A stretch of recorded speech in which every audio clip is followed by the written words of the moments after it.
Muy buenos días. Oye, qué hermoso es poder escuchar todos estos testimonios, lo que está pasando también en nuestra iglesia. Y creo que nos recuerda justamente de que nuestra adoración, esto de ser cristianos, no se trata solamente de venir un par de horas el día domingo.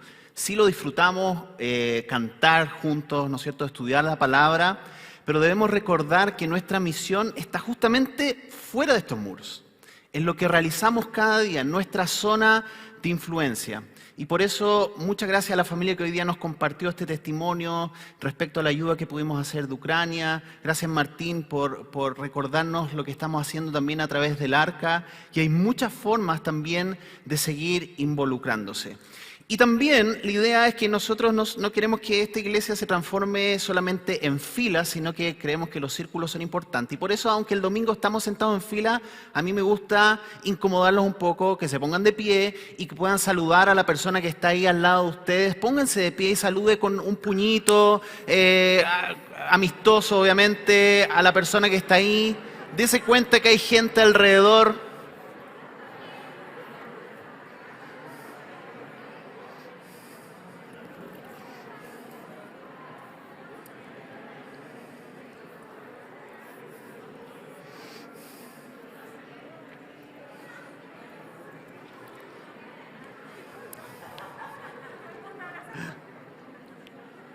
Muy bien, me encanta ese ruido cuando la gente se saluda unos con otros. Qué lindo.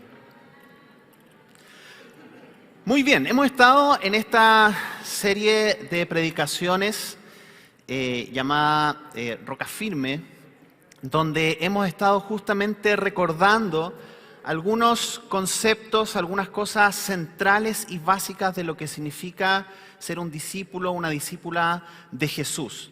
Esta serie está basada justamente en las palabras de cuando Jesús termina el Sermón del Monte y le dice a las personas de que aquellos que hacen las cosas que Él está enseñando es como que estuvieran edificando su vida o una casa sobre una roca sólida. Y dice, los que no me hacen caso, los que no viven según estas enseñanzas, es como que hicieran una casa sobre la arena, que cuando vengan las tormentas, esta tormenta va a destruir la casa y se la va a llevar. Y por eso hemos estado ya en este par de meses recordando algunas cosas claves en relación a lo que significa fundamentar nuestras vidas sobre esta roca firme, sobre esta roca sólida. Y ya estamos llegando a los últimos dos temas de esta serie. Ya en los próximos 2 domingos vamos a comenzar otro ciclo de temas. Y el tema de hoy día tiene una primera parte y Pastor Jorge continuará con la segunda parte la próxima semana. Y es acerca de un tema que tal vez a algunos nos puede como, no sé si decir incomodar, pero que no nos fluye tanto, que tiene que ver con esto de seguir instrucciones o seguir mandamientos. ¿Cuántos de aquí son buenos para seguir instrucciones? Algunos sí. ¿Cuántos, por ejemplo, leen el manual de armado de un mueble cuando lo reciben? Ya, hay algunos, qué bueno, qué bueno. Pero sé que algunos dicen, ¿para qué es esto? ¿Qué va a saber esta persona que lo escribió más que yo? Y lo lanzan fuera. Yo debo reconocer que tengo como un placer por leer los manuales, como Gaby sabe, me encanta, no sé si es más por mi TOC o qué será, pero de revisar los detalles y cómo vienen los tornillos y para qué lado se ponen y cómo se arman, es como disfruto de eso. Pero la verdad es que no soy muy bueno recibiendo instrucciones de otro tipo, ni menos cuando alguien me da una orden. La otra vez fui a depositar unos dólares a mi cuenta y la cajera muy amablemente me dijo, yo los traía así medio doblados porque, usted sabe, cuidamos el dinero, y me dijo, los dólares hay que cuidarlos y hay que ponerlos muy estiraditos. Y dije, ¿y por qué me está dando una instrucción esta señora si no nos conocemos? Y es como que me surge algo dentro mío que me hace naturalmente oponerme cuando me dan alguna instrucción o un mandato. Y la verdad, y quizás a ustedes también les puede pasar esto de que efectivamente cuando tenemos una instrucción, cuando alguien nos dice no, cuando alguien nos traza ciertos límites, tal vez nos cuesta eso. Quizás cuando has ido manejando y te encuentras con el carabinero que te detiene y te dice usted no está haciendo lo correcto o usted mueva su auto rápidamente, algo se nos produce como una especie de oposición a lo que tiene que ver la autoridad. Y la verdad es que la Biblia sí nos enseña algunos parámetros en los cuales nosotros debemos vivir y que también debemos aprender a obedecer. La verdad es que como discípulos y discípulas de Jesús estamos llamados a vivir una vida distinta a lo que esta cultura nos está trazando. No sé si usted se ha dado cuenta, pero en cierta medida somos una contracultura de la cultura en la cual estamos insertos. Y es interesante porque mientras preparaba este tema y en conversación con algunos amigos, personas, pensaba en este concepto de la moralidad. Y es interesante porque lo moral ha ido variando tanto en los últimos años o en las últimas décadas en nuestra sociedad, no solamente en Chile, sino que a través del mundo, que ya se ha transformado, es como que el péndulo se ha migrado a otro punto. Casi como que nosotros que los cristianos hablamos acerca de la conducta moral, hemos llegado a ser inmorales o amorales desde la perspectiva cultural porque tenemos otra mirada de cómo hacer las cosas, de cómo vivir. Y la verdad es que debemos estar súper conscientes de que estamos haciendo contracultura y cuando hoy día nos insertemos y podamos profundizar un poquito acerca de estos mandatos, entender que somos llamados a ser un pueblo distinto que marque la diferencia. Estamos llamados a ser sal y luz en un mundo donde hay oscuridad. Y por eso Jesús también nos insiste acerca de lo que significa tomar la cruz y seguirle. Y en ese sentido, hoy te quiero invitar a que podamos profundizar en lo que significa este concepto de la ley del amor. Tal vez cuando tú has estado quizás buscando una casa, has pedido el consejo a una persona que tiene más experiencia en relación a esto, quizás algún arquitecto, algún constructor, alguien experto en bienes raíces, para saber si la inversión que estás haciendo es realmente una inversión que vale la pena, que no tiene tanto riesgo. O quizás, si es que tú en el verano fuiste a acampar y no sabías nada de lo que significa acampar, ni trekking como yo, que no tengo idea de eso, quizás te acercaste a alguien de estos que andan con ropa outdoor, ¿no es cierto?, durante todo el año, y le dijiste, oye, ¿cómo puedo comprar una buena carpa? ¿O cómo me puedo comprar bototos de trekking o de caminata? Quizás, si es que por ahí estabas interesado en comenzar con esto del ciclismo, te acercaste a alguien que tiene mucha experiencia respecto a cómo andar en bicicleta. Y así, cuando nosotros buscamos o estamos, ¿no es cierto?, en este sentido de buscar orientación en nuestra vida, nos acercamos a gente que tenga experiencia en eso, personas que ya llevan un tiempo. ¿Por qué no acercarnos justamente a el creador del universo que sabe cómo funciona nuestra realidad para escuchar acerca del consejo que Él tiene para nuestras vidas? ¿Por qué no escuchar los mandatos que Él nos ha dejado, las leyes, justamente para poder acercarnos a Él? El Salmo 19:7 dice, las enseñanzas del Señor son perfectas, reavivan el alma. Los decretos del Señor son confiables, hacen sabio al sencillo. Los mandatos del Señor son rectos, traen alegría al corazón. Los mandatos del Señor son claros, dan buena percepción para vivir. La única manera en que nosotros podamos entender que los mandatos del Señor son buenos para nosotros es justamente creer de que Dios nos ama y que nos aceptó plenamente a través de Jesucristo. De que no necesitamos cumplir con un parámetro de checklist para poder ser aceptados por Él, sino que nos dice la Biblia que nosotros fuimos aceptados justamente a través del sacrificio perfecto de Jesucristo. Por lo tanto, cuando nos acerquemos hoy día a los mandamientos, vamos a estar viendo principalmente los 10 mandamientos, debemos tener esto en mente, que en el antiguo pacto, en el Antiguo Testamento, justamente estos eran lineamientos que estaban dados en términos de la relación determinada entre Dios y el pueblo de Israel. Cuando viene Jesucristo, Él viene a cumplir plenamente esa ley. ¿Para qué? Para que ese cumplimiento pudiera ser entregado y otorgado a nosotros. Por lo tanto, en este periodo que vivimos, que es el periodo de la gracia o en el pacto de la gracia, nuestra relación justamente con las leyes de Dios es distinto. Ya lo vamos a ver en profundidad en eso. Si no estamos fundamentados justamente en entender de que fuimos aceptados plenamente en Jesús por Dios y que nos podemos relacionar con Él libremente, lo que va a suceder es que los mandatos de Dios se van a transformar en una carga legalista para nosotros, en un listado que cumplir, en algo que tenemos que estar siguiendo en cada momento y que no podemos fallar de ninguna manera. Por eso es muy importante, y ese es el punto fundamental de mi sermón hoy, que dice que los mandamientos de Dios surgen de su amor y buscan nuestro bien. Los mandamientos de Dios surgen de su amor y buscan nuestro bien.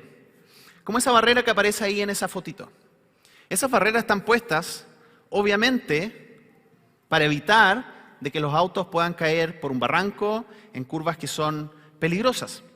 Ahora, nosotros, si es que no comprendemos que esto mismo nos está protegiendo, o por ejemplo el cinturón de seguridad, es muy fácil de que nosotros estemos amargados toda la vida, por ejemplo, porque la barrera no me deja ver el paisaje, o porque el cinturón de seguridad me aprieta cuando estoy manejando. Cuando no comprendo de que detrás de una norma, de una ley, hay un beneficio para mí. Y así nosotros podríamos ser rebeldes frente a todas las normas y leyes sin ningún fin, ¿no es cierto? Porque nos podríamos oponer a todo lo que significa algún límite o algún parámetro. Y por eso es muy importante, y hoy día al entrar en esta primera parte en relación a esto que significa la ley del amor, debemos entender justamente de que hay un cuidado de parte de Dios hacia nosotros manifestado a través de sus leyes, de sus mandamientos. Y por eso también es importante lo que decía al principio de entender de que aun cuando vivimos en una sociedad que ha relativizado, ¿no es cierto?, todo lo que nosotros creemos, nuestros valores, estamos llamados a ser distintos. Una pregunta: si es que nosotros vivimos hoy en este nuevo pacto de la gracia, ¿eso significa que estamos bajo la ley? La verdad es que lo que debemos comprender, y ya lo hemos enseñado antes aquí, es que debemos ver la Biblia, y cuando nos acercamos a la historia de la Biblia, debemos comprender de que aquí hay un relato progresivo en el cual Dios le ha enseñado a la humanidad de cómo relacionarse con Él. Comienza desde el Génesis y se va desarrollando con distintas formas en que Dios tiene estas iniciativas, estos acuerdos o pactos con los cuales va trazando, en cierta medida, una profundización de lo que significa relacionarse con Él. Y ya lo decía al principio, que en el tiempo de cuando, para poder justamente relacionarse con la humanidad que había decidido vivir una vida independiente de Él a través, ¿no es cierto?, de lo que fue la caída en Génesis 3, traza justamente este parámetro de la ley, de los 10 mandamientos, que también tiene varias extensiones en términos de otras leyes. Yo no sé si ustedes se han metido a leer los primeros 5 libros de la Biblia, pero ahí vamos a ver muchos detalles en relación a lo que significan normas en las cuales el pueblo de Israel debía seguir. Pero debemos comprender que la historia de revelación a través de la Biblia va avanzando hasta llegar a la revelación perfecta, que es ¿quién? Jesucristo. Jesucristo es la revelación perfecta y que marca este nuevo pacto, este pacto de la gracia, por el cual nos relacionamos con Dios a través de los atributos que Jesucristo nos otorgó por su gracia para que nosotros nos pudiéramos relacionar con este Dios santo y de amor. Ya no requerimos el cumplimiento de la ley para ser aceptados por Dios. Pero sí, vamos a ver de que actualmente en este pacto de la gracia, en esta relación a través de Jesucristo con Dios Padre, estamos regidos por lo que se ha denominado la ley de Cristo, que es otro tipo de relacionamiento. Mire lo que dice 1 Corintios 9:21. Cuando estoy con los gentiles, quienes no siguen la ley judía, yo también vivo independiente de esa ley para poder llevarlos a Cristo. Pero no ignoro la ley de Dios. Obedezco la ley de Cristo. En Gálatas, Pablo también vuelve a hablar de esto. Dice, ayúdense a llevar los unos las cargas de los otros y obedezcan de esa manera la ley de Cristo. ¿Qué significa esto de la ley de Cristo? La ley de Cristo justamente está resumido en lo que Jesucristo enseñó acerca de lo que significaba obedecer a Dios y vivir según sus parámetros. Lo vamos a ver más adelante, pero podríamos decir de que la ley de Cristo también se puede traducir como la ley del amor. Los mandamientos de Dios traducen el carácter de Dios para la humanidad, la forma en cómo Él quería que también nosotros nos relacionáramos. Y hay una conversación que se da justamente entre Jesús y algunos eruditos de la época, donde se hablan acerca de estos dos conceptos, que es amar a Dios y amar al prójimo o amar a los otros.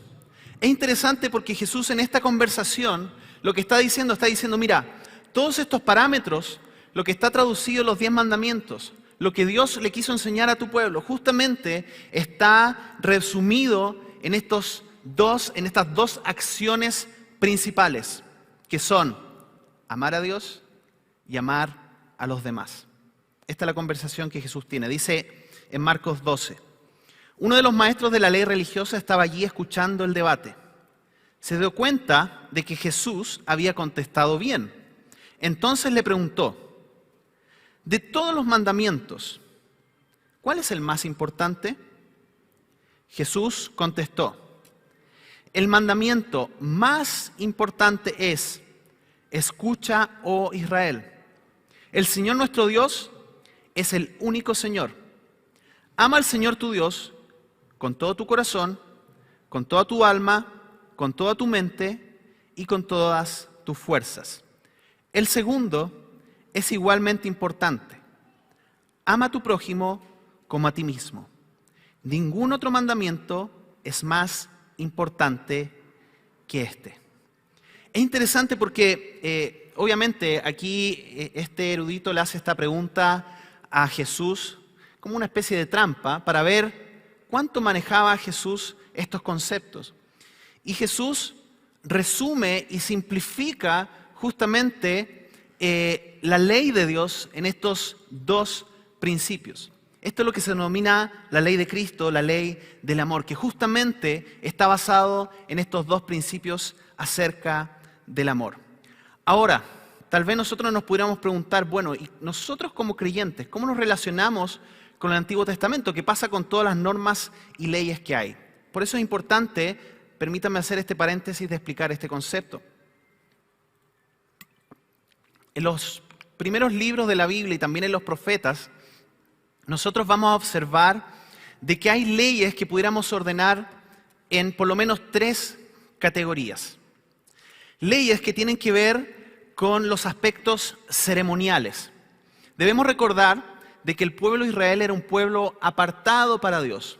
Por lo tanto, habían ciertas leyes y normas que debían transmitir lo que significaba ser este pueblo apartado. Y si ustedes ven, van a encontrarse con leyes súper detalladas, donde, por ejemplo, no se le permitía a las personas del pueblo de Israel juntar o vestirse con 2 telas de materiales distintos. O sea, nadie de aquí creo que cumpliría en este momento, ¿no es cierto?, esa ley. Pero eran leyes que tenían que ver justamente con esta purificación ceremonial, en donde Dios estaba queriendo enseñarle algo al pueblo en relación a que era un pueblo apartado que debía cumplir estos requisitos para acercarse a Él en santidad a través de estas cosas externas. Pero también hay leyes que vamos a encontrar ahí que pudiéramos determinar como leyes civiles. Recuérdense de que el pueblo de Israel era una nación. Y ya que está tan en boga, ¿no es cierto?, el tema de la Constitución, pudiéramos decir que estas eran leyes constitucionales para el pueblo de Israel que debía obedecer como nación. Estas dos categorías de leyes no están ahora, ¿no es cierto?, vigentes para nosotros como pueblo cristiano. Y es súper importante entender esto, porque hay algunas personas que a veces se confunden y tratan de aplicar lo que son leyes ceremoniales y civiles para el pueblo cristiano. Y ahí se produce toda una confusión de qué es lo que podemos hacer, qué no podemos hacer. Actualmente nosotros, si nos regimos, ¿no es cierto?, en términos del periodo que estamos viendo bajo el pacto de la gracia, de la ley de Cristo. Pero hay leyes morales, que son los 10 mandamientos, que siguen vigentes para nosotros. ¿Por qué? Porque Jesús también las enseñó, las validó en su enseñanza, y de hecho el Sermón del Monte es una interpretación que tiene que ver con cómo profundiza lo que significa vivir en estos 10 mandamientos. Espero no haberlo confundido, sino que haberle aclarado, ¿no es cierto?, en relación a esto. Pero me parece que es un paréntesis súper importante de entender este concepto en relación a las leyes de Dios.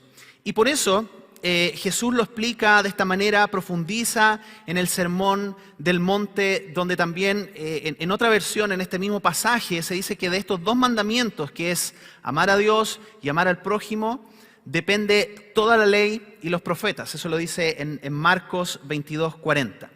Y justamente el Sermón del Monte es esta interpretación final de la ley que Jesucristo hace el alcance, ahora aplicado a sus discípulos y discípulas, a la cultura del reino de Dios. Me gustaría leer justamente para aclarar más este punto, lo que John Stott habla en este librito que se llama Sobre la roca. Dice, la síntesis de las normas reveladas por Dios a su pueblo la constituían los 10 mandamientos. Estos siguen vigentes. Aun cuando la ley ceremonial del Antiguo Testamento ha caducado, sus sacrificios, sus reglas alimenticias, etc., y su ley civil no es necesariamente apropiada para nuestros países en la actualidad, no obstante, su ley moral subsiste. No se trata simplemente de la ley de Moisés, sino de la ley de Dios. Lo que Jesús hizo en el Sermón del Monte no fue derogar la ley moral, sino interpretarla. En las 6 afirmaciones antitéticas, ustedes han oído que se dijo, pero yo les digo, ¿se acuerdan que Jesús en el Sermón del Monte enseña con esta comparación? A lo que Jesús se oponía no era la ley de Moisés, sino las distorsiones de la misma que hacían los escribas, que procuraban hacerlas más fáciles de obedecer. Jesús, en cambio, destacó las consecuencias radicales de la ley divina. Interesante, hay mucho que profundizar en este tema, no me quiero alargar más, pero creo que es muy interesante que usted también pueda estudiar y leer siempre el Antiguo Testamento desde la perspectiva de la revelación completa que es a través de Jesucristo. Bueno, por lo tanto, no estamos bajo la ley judía, pero sí bajo la ley de Cristo, que es la ley del amor. Es decir, nuestra justificación, estoy retrocediendo al primer tema que di, ¿no es cierto?, al iniciar esta serie. Nuestra justificación, es decir, ser aceptados por Dios, es a través de la obra de Cristo, no a través de nuestras obras, no a través del cumplimiento nuestro de la ley, sino que a través que Jesucristo cumplió la ley perfecta. Y la santificación, es decir, seguir creciendo en el camino de Dios, es a través del Espíritu Santo que mora en nosotros y que nos va transformando día a día. Y es aquí donde estos 10 mandamientos cobran una luz distinta para servirnos de guía para poder vivir en una sociedad más justa y también en la relación con otros que pueda estar basada en el amor, en el respeto. Ahora, la gracia de este tiempo que vivimos en este nuevo pacto es que la ley es sembrada en nuestro corazón, como dice Jeremías 31, que era la promesa que estaba y que se iba a cumplir en nosotros. Este es el pacto que después de aquel tiempo haré con el pueblo de Israel, afirma el Señor. Pondré mi ley en su mente y la escribiré en su corazón. Yo seré su Dios y ellos serán mi pueblo. No estamos solos, sino que cuando estamos en Cristo, la gracia y el Espíritu Santo nos ayuda a vivir una vida que agrada a Dios. Por eso nos esforzamos en la gracia. El Espíritu Santo en nosotros nos permite conocer, amar y obedecer la ley de Dios. ¿Por qué? Porque los mandamientos de Dios surgen de su amor y buscan nuestro bien. Ahora, teniendo claro estos dos conceptos, hoy nos vamos a concentrar en los 5 primeros mandamientos que hablan justamente acerca de esta dimensión de amar a Dios. Y la próxima semana vamos a profundizar en los mandamientos que significan amar a otros. Metámonos un poquito en el desglose de esto que estamos hablando. Los 10 mandamientos los encontramos en Éxodo 20.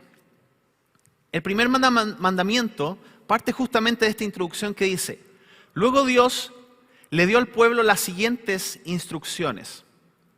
Yo soy el Señor tu Dios, quien te rescató de la tierra de Egipto, donde eras esclavo. Primero, antes de comenzar a dar, ¿no es cierto?, estos 10 mandamientos, Dios le recuerda al pueblo de Israel quién les estaba hablando.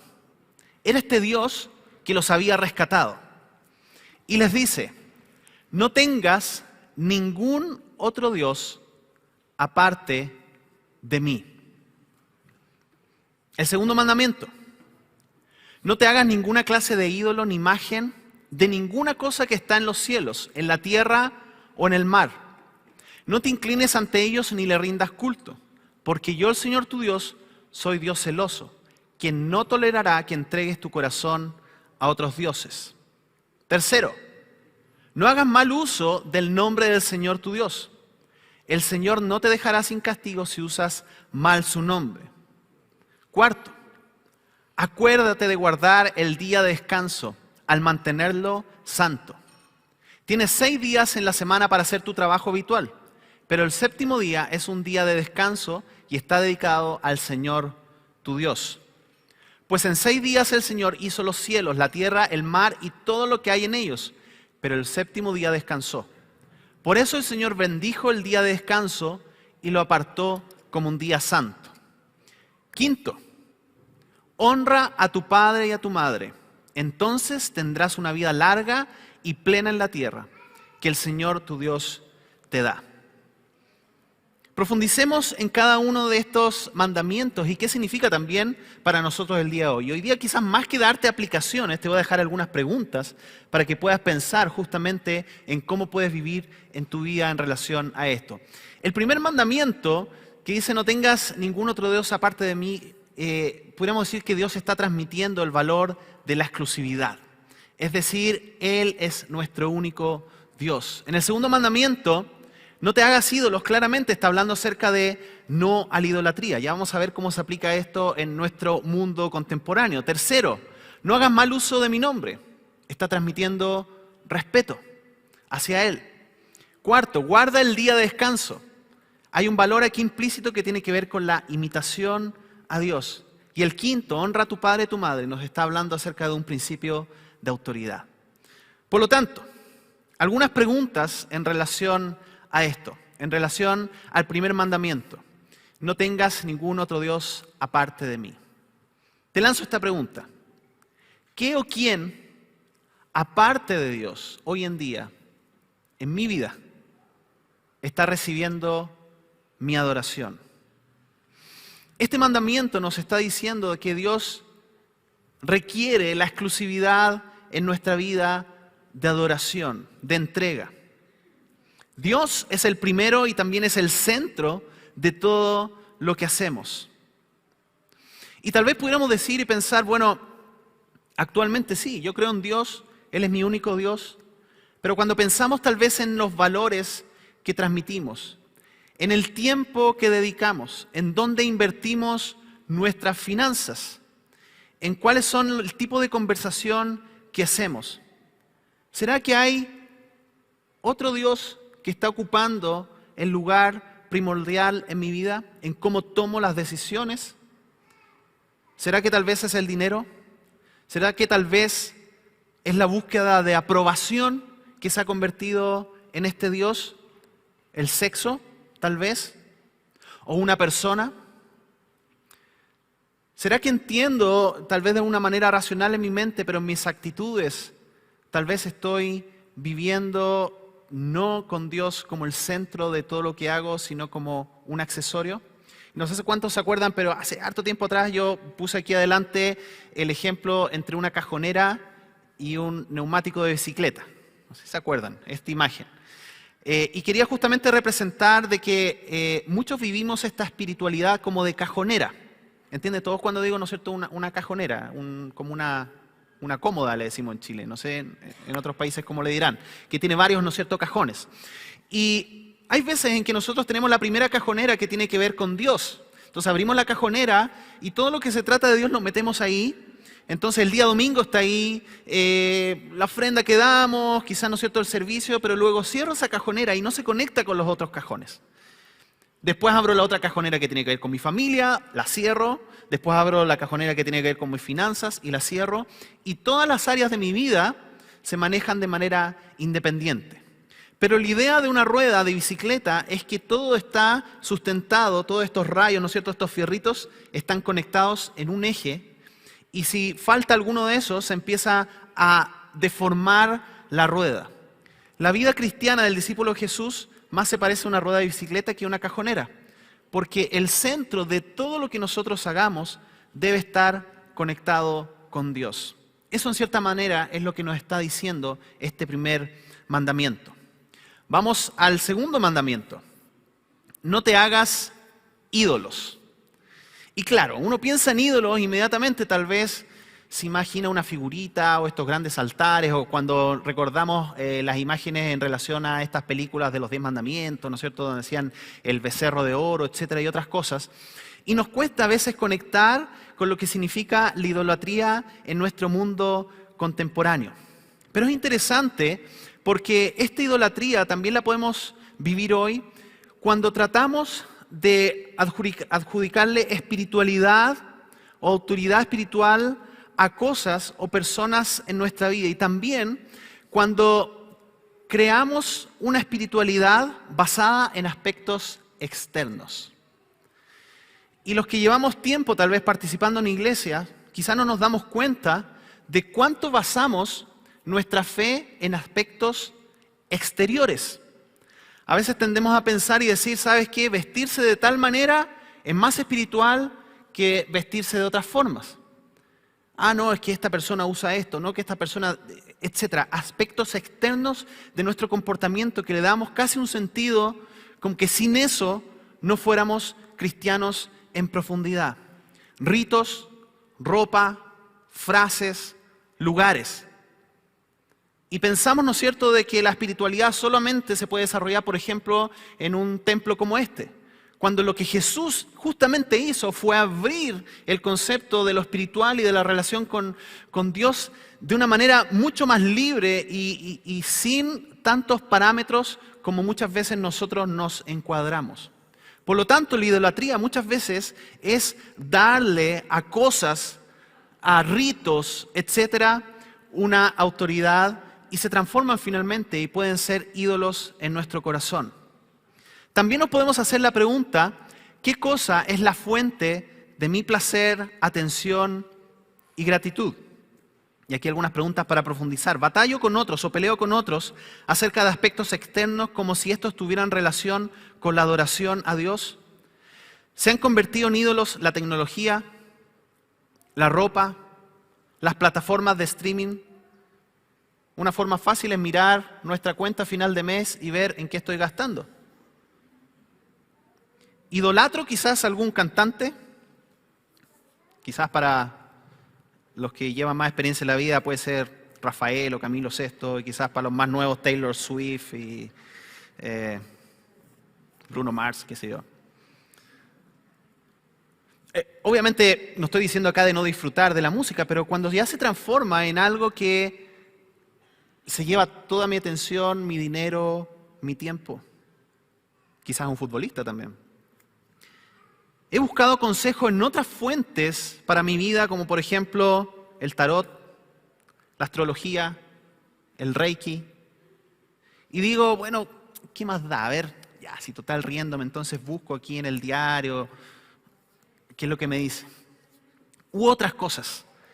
Le he dado autoridad aspectos como esto en mi vida para tomar decisiones. Idolatro tal vez la búsqueda de la imagen física en mí, en el cual nuevamente paso a ser desbocado en cuánto gasto, invierto en ropa, en cómo me veo, que estoy todo el rato, ¿no es cierto? Si subo una foto en Instagram, entonces estoy viendo cuántos me gusta me dieron y se transforma en un círculo en el cual finalmente mi propia imagen se ha transformado en un ídolo. O sea, que una forma de ver lo egocéntrico que somos es que cuando nos sacamos una foto de grupo, nosotros evaluamos la foto de grupo dependiendo si nosotros salimos bien o no. Les aseguro que el primero que buscan es la foto de ustedes mismos y ver cómo salieron. Si nosotros salimos bien, estamos bien, ¿no es cierto? ¿Cuáles son aspectos que tal vez se han transformado en algunos tronos en nuestro corazón como ídolos? ¿Se dan cuenta de que este mandamiento sigue bastante vigente también en nuestros tiempos? Tercero, respecto al mal uso del nombre del Señor tu Dios. Y aquí una pregunta pensando en cómo respetamos el nombre de Dios. Hay en otros idiomas en español, yo traté de pensar, no sé si hay tantas groserías o garabatos relacionadas con el nombre de Dios. En otros idiomas sí se usa mucho esto de maldecir usando el nombre de Dios. Que un aspecto tiene que ver con eso, pero ¿sabes qué? La pregunta sería: mi actitud, personalidad, acciones y palabras ¿hacen buen uso del nombre de mi Dios? Sobre todo cuando otros saben de que yo soy discípulo de Jesús.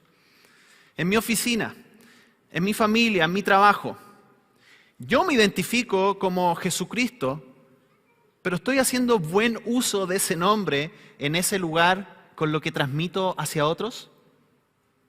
Me permito hacer esta extensión y decir, ¿sabes qué? Creo que esto sí es una interpretación de este mandamiento en el cual estoy haciendo un mal uso del nombre de Jesús. Como iglesia, cuando fallamos justamente en vivir en los parámetros de Cristo, estamos haciendo un mal uso del nombre de Jesús. Estamos usando en vano el nombre de Dios.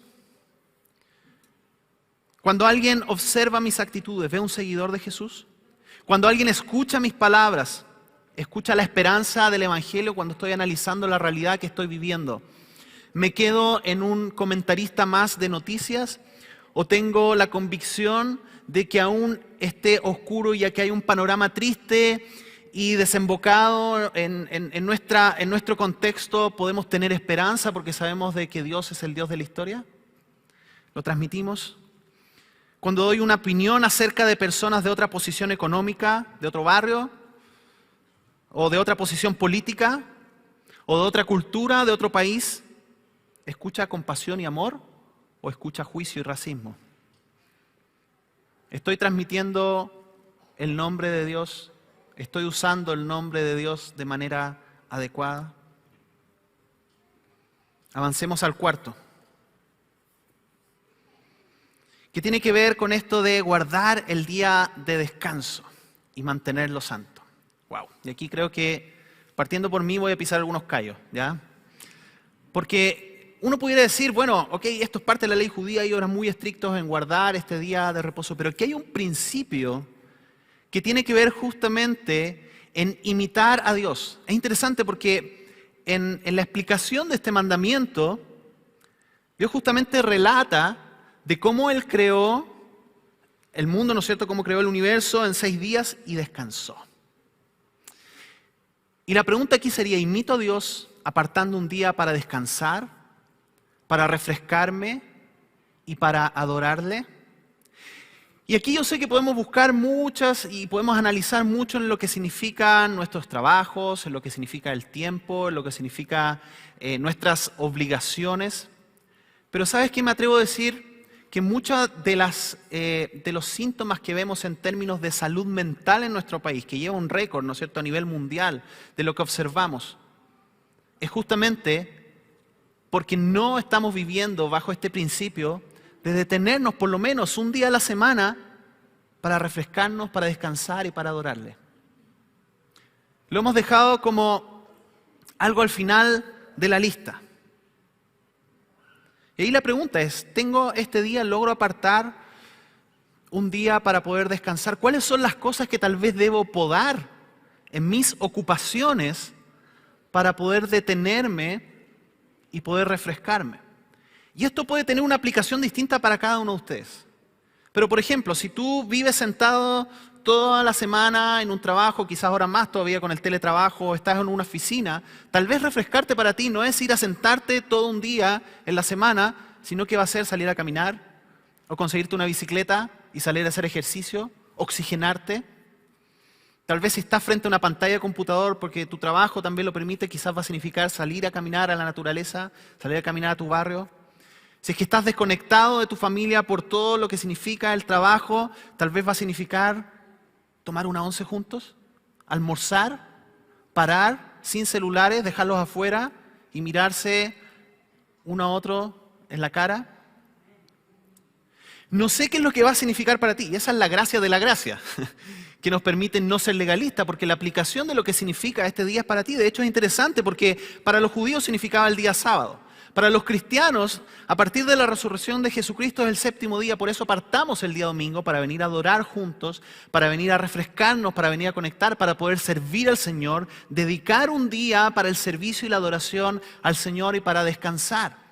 Pero es un día en el cual debemos reconectarnos y también reconectarnos con nuestra familia y con nuestra familia de fe. Por ejemplo, invitar a alguien de la iglesia a almorzar el día domingo o a tomar once, no tengo idea. ¿Cuáles son algunas formas en las cuales puedo vivir este principio en mi vida?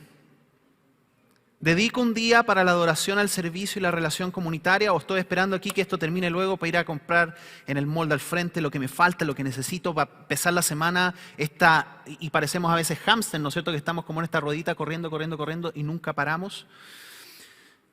Modelo a mis hijos, los que tenemos hijos e hijas, una actitud de gratitud por el trabajo y provisión de Dios durante la semana. Hoy día es el día del trabajo.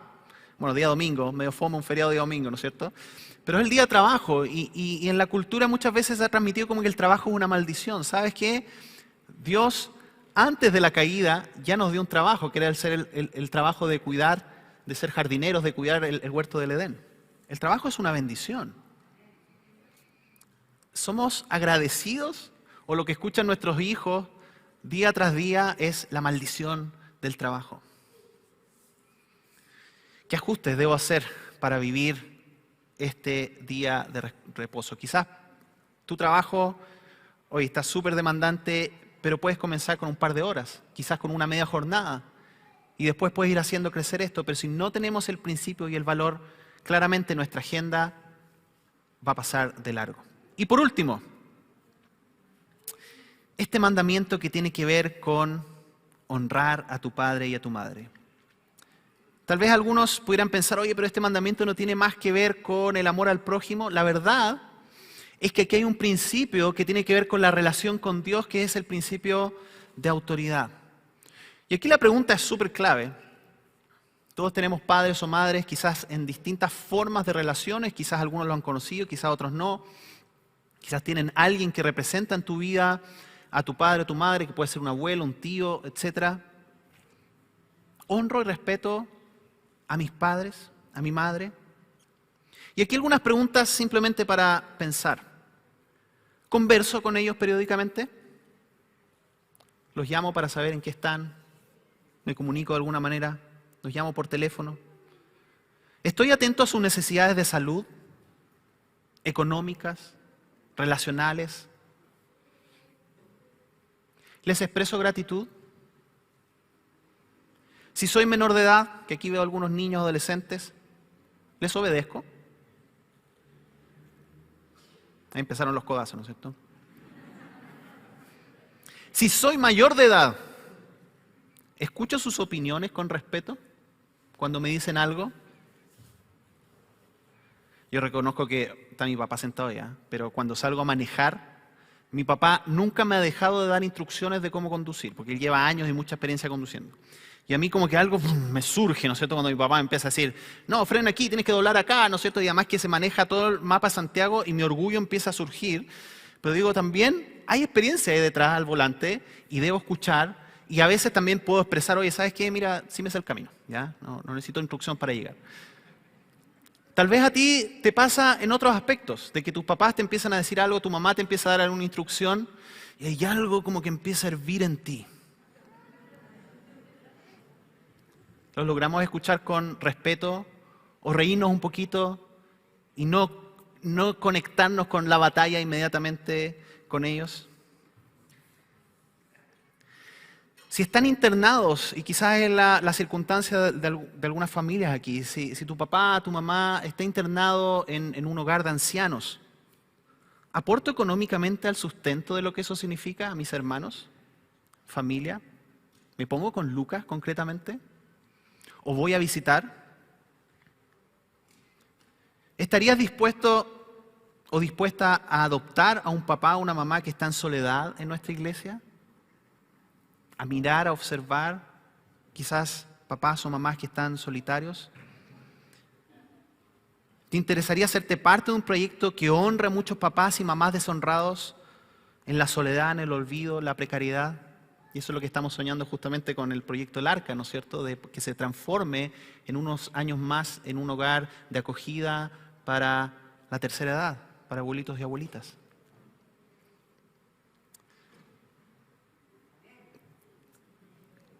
¿Cuáles son las preguntas que nosotros mismos nos debemos hacer en la relación con nuestros padres? Ahora, una nota aquí para los papás, para los que somos papás. También en la Biblia se nos enseña que no debemos hacer enojar a nuestros hijos. Se nos enseña de que no hay ninguna autoridad en la tierra que sea absoluta. Y se nos enseña en este mismo principio de autoridad que nosotros debemos modelar el amor de Dios incondicional hacia nuestros hijos, como padres y madres. ¿Lo estamos haciendo? En nuestras actitudes, en cómo respondemos, en cómo actuamos, en el cuidado también hacia nuestros hijos ahora que son pequeños, o cómo vivo con responsabilidad, por ejemplo, en aportar para mi jubilación y no esperar de que mis hijos me vayan a mantener cuando yo sea tercera edad, sino que también eso se pueda transformar en un aporte a la familia a largo plazo, etcétera, etcétera. Muchas cosas para pensar, ya esto da casi para un tema en sí mismo. Pero honrar a los padres y a las madres es un mandamiento de Dios. Los mandamientos de Dios surgen de su amor y buscan nuestro bien. He hablado de hartos conceptos, es una temática que creo que lleva a profundizar muchas cosas y te desafío a eso, ¿ya? No todo está dicho desde acá, sino que tú puedes explorar también tu Biblia y aprender, pero creo que es súper importante, sobre todo, cómo aplicamos estos principios a nuestro día a día. Y probablemente sé que muchos se van con preguntas en su mente, y esa es la idea. Decir, ok, ¿cómo puedo vivir esta ley del amor en mi familia? Y sobre todo en la relación con Dios. Señor, en esta hora que nos acercamos a tu palabra, yo te quiero pedir de que sea solamente tu palabra la que sea sembrada en nuestros corazones. Señor, movilízanos, pero movilízanos en la gracia y no en el legalismo.